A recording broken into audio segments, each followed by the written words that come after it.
ao Historizando. O assunto de hoje é muito pedido por vocês aqui nos comentários. E além disso, em 2017, completa 100 anos, que é a Revolução Russa. Para compreender a Revolução Russa, é claro, a gente tem que entender um pouco da Rússia antes da Revolução. A Rússia era 80% camponesa, então a maior parte de seu território, quando era povoado, porque a Rússia tem um grande território, porém o inverno rigoroso faz com que muitos desses territórios não fossem habitados. Também nós temos os boiardos, que seria a nobreza russa, detentora então das terras. E nós temos até 1861 um regime de servidão. Então a Rússia era praticamente semi-feudal até o final do século XIX. Nós temos também um sistema de governo muito próximo do absolutismo, que é o czarismo. Durante muito tempo, então, a Rússia viveu sob o poder dos czares, que a gente também chama de um poder autocrático. Quando então nós temos o fim da servidão, nós temos também um êxodo rural de muitos dos camponeses, mesmo porque o governo também começa a permitir questões industriais na Rússia. Só que tem um porém, a gente inclusive já estudou Revolução Industrial aqui no canal e a gente sabe então que a burguesia se fortalece nesse processo. Já na Rússia, essa revolução industrial ela acontece com investimentos externos, então é uma burguesia de fora que investe na Rússia para então ela passar por esse processo industrial, fazendo com que a burguesia russa seja uma burguesia fraca, seja uma burguesia que não tem tantas condições assim se compararmos com as outras. Capital inglês e francês acabou sendo investido na Rússia para que acontecesse uma revolução. Então esse êxodo rural faz com que surjam operários, porém essa revolução industrial não faz com que se fortaleça a burguesia russa, tendo uma diferença de processo se compararmos com outros países europeus. É também por volta desse período que começa a se permitir partidos políticos na Rússia, e nós temos então alguns deles, como por exemplo o Kadete. Kadete é um partido da burguesia liberal russa. Nós também temos o Partido Operário Social Democrata Russo.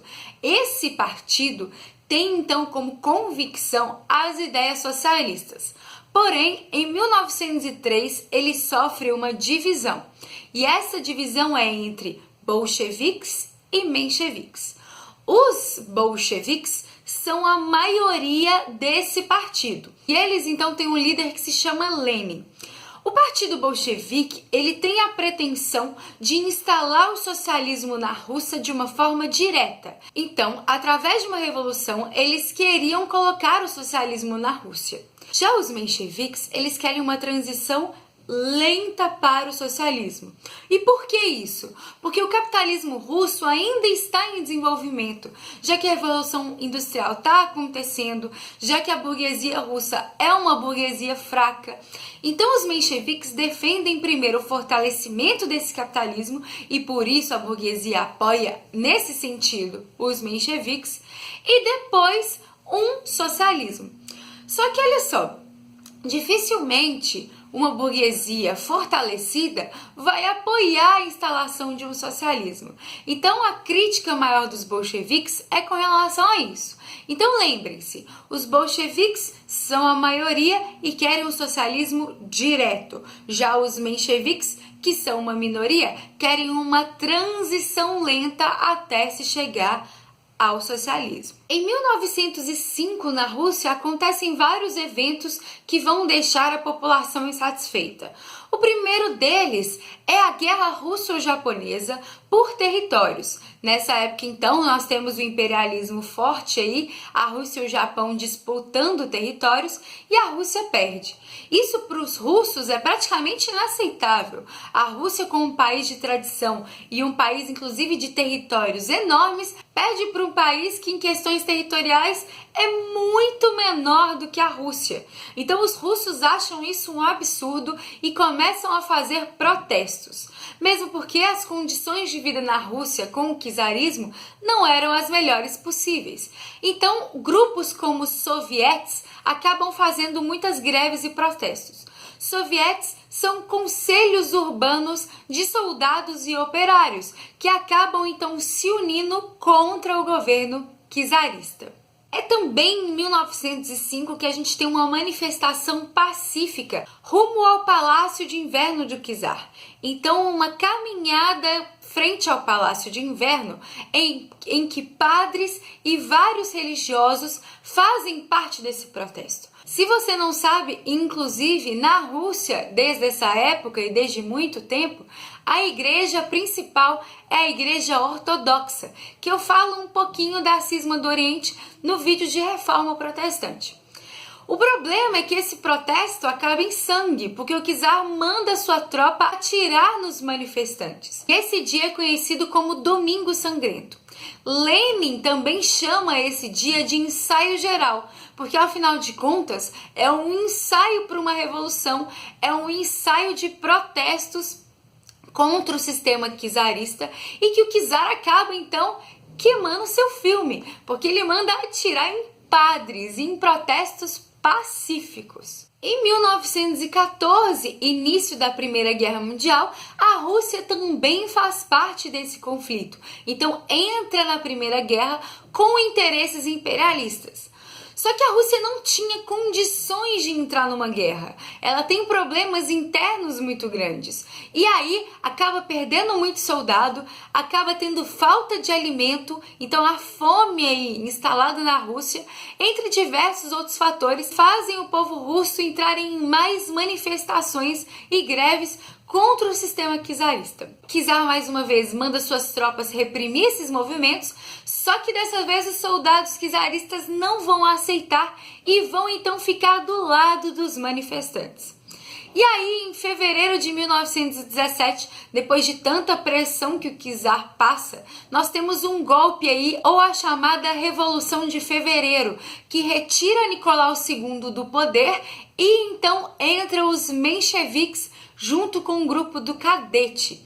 Então essa primeira revolução, chamada de fevereiro, muitos chamam de março porque o calendário russo tem uma pequena diferença, entra os mencheviques e os cadetes no poder. É instalado então um governo provisório em que um dos membros do Cadete, o Kerensky, é colocado como líder. É tomada algumas medidas, como por exemplo a permanência na Primeira Guerra Mundial, a liberdade de imprensa e de expressão e então o retorno à anistia de muitos presos políticos, inclusive o próprio Lenin, que estava exilado na Suíça. Quando Lenin retorna, não fica satisfeito com os mencheviques e Cadete no poder e lança as chamadas Terras de Abril, que são então pão, paz e terra, pedindo então comida, terra e fim da Primeira Guerra Mundial para os russos. Também ele lança uma frase que é todo o poder aos sovietes, fazendo uma menção de que os sovietes, que são grupos de proletários, teriam que então assumir esse poder. Afinal, a Revolução Socialista é exatamente isso, como a gente também já viu aqui no canal.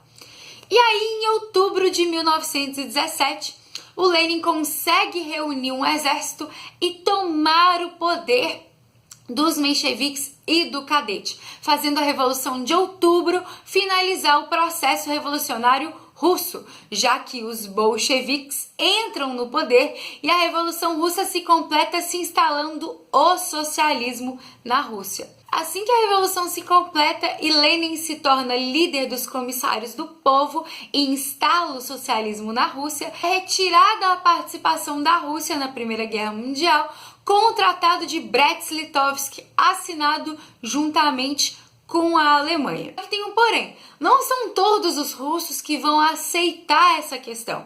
E tem mais, muitos países fora da Rússia ficam amedrontados com essa questão socialista. E aí nós temos uma guerra civil. Os participantes de ambos os exércitos estão aqui na tela. Mas o mais importante é lembrar que então nós temos os bolcheviques contra os mencheviques. Nós temos vários grupos russos contrários a essa revolução e alguns países auxiliando. Mas a gente tem que lembrar que a gente está num período pós-Primeira Guerra Mundial E aí, esse auxílio de países externos não vai ser suficiente. Também temos que lembrar que o Lenin é líder na Rússia, né? Ele assumiu o poder na Rússia. E ele vai adotar o comunismo de guerra, com algumas medidas que eu vou colocar aqui na tela, que vão auxiliar o Exército Vermelho, que tem como líder o Trotsky, a então ganhar essa guerra civil. Ao fim dessa guerra civil, a Rússia se encontra devastada. Nós temos um número de mortos muito grande e nós temos a capital destruída por essa guerra. E aí o Lenin vai ter que adotar uma política que ele não vai gostar muito, que é a NEP, a nova política econômica. Essa NEP vai ser adotada com algumas contradições, já que são medidas capitalistas dentro de uma política socialista. E aí vem a famosa frase de Lenin, que é um passo para trás para dar 2 passos para frente. Como a economia russa estava devastada, não era possível então você ter uma distribuição de riquezas como o socialismo então sugere. Logo, a NEP, com algumas medidas que eu também vou colocar aqui na tela, vai facilitar o processo de crescimento econômico na Rússia. Em 1922, nós temos a formação da União Soviética.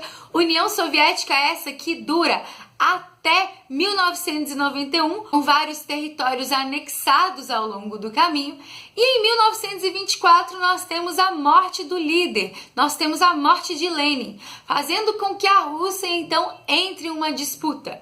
Porque de um lado nós temos Stalin e de outro nós temos o Trotsky. Ambos queriam assumir a liderança da agora União Soviética. O Trotsky, que inclusive era comandante do Exército Vermelho, queria expandir o socialismo pelo mundo. Ele afirmava que se não se expandisse o socialismo em outros países, se essa revolução não alcançasse outros lugares, esses outros lugares que eram capitalistas iam reprimir o socialismo russo, e por isso ele defendia essa questão. Já o Stalin, que era secretário-geral do Partido Comunista, defendia que o socialismo tinha que se estabelecer na União Soviética primeiro, e por isso fortalecimento desse socialismo. E aí a disputa entre os dois acaba vencendo o Stalin. E aí se começa o período stalinista na Rússia. Esse período stalinista é de um governo totalitário, muito autoritário da parte do Stalin, em que o socialismo em algumas características vai ser instalado de fato, já que ele vai então coletivizar os bens e as terras, mas ao mesmo tempo o Stalin, por ser uma figura muito autoritária, persegue muitos de seus oponentes. O próprio Trotsky, que se exila no México, vai ser morto a mando de Stalin. Entre vários outros opositores do Stalin vão ser mortos, até mesmo colocados em campos de trabalho forçado na Sibéria. Nós temos o Gosplan e o Gosbank, que são órgãos que vão auxiliar a instalar uma economia planificada na Rússia, planificada no sentido de intervenção e total controle do Estado sobre a economia. Nós temos a expropriação de terras dos kulaks e colocando fim aos kulaks, fazendo com que essas terras sejam mais coletivizadas. A criação dos kolkhozes, que são cooperativas camponesas que recebiam do Estado sementes e ferramentas para suas plantações. Sovkhozes, que são fazendas estatais que pagam os camponeses para trabalhar nessas fazendas. E também um desenvolvimento industrial, a indústria siderúrgica, bélica, petroquímica e até mesmo espacial vão ser desenvolvidas. Isso inclusive muito a ver com o período de Guerra Fria que o Stalin passa, coloca-se então numa dualidade com os Estados Unidos a partir do final da Segunda Guerra Mundial. Tudo isso então regrado pelos planos quinquenais do Stalin. Esses planos quinquenais que são de 5 em 5 anos, focos de algum tipo de desenvolvimento para a União Soviética. Então o Stalin coloca esse sistema socialista em vigor, mas ao mesmo tempo vira um líder autoritário e totalitário, em que o poder se concentra muito nele. E é por isso que muitos questionam esse poder socialista do Stalin. E aí em 1953 nós temos a morte do Stalin e o fim do stalinismo na Rússia, e se segue um longo processo até o fim da União Soviética em 1991, com o fim também da chamada Guerra Fria. Bom, É isso. Eu espero que vocês tenham gostado. Esse ano que um grande amigo meu me lembrou que é o centenário da Revolução Russa, a gente agora entendeu um pouco mais sobre esse processo. Curta o vídeo se você gostou, se inscreva no canal para me ajudar a fazer com que o Historizando cresça cada vez mais. Qualquer dúvida ou sugestão, deixa aqui embaixo. Tem a página do Facebook e tem o Instagram. E é claro, você sempre pode ativar o sininho das notificações para receber novidades do Historizando sempre que tiver. Muito obrigada pela atenção, um beijo e até a próxima! Nós temos também o cadete. Nós temos então vários grupos da Rússia, como cadetes,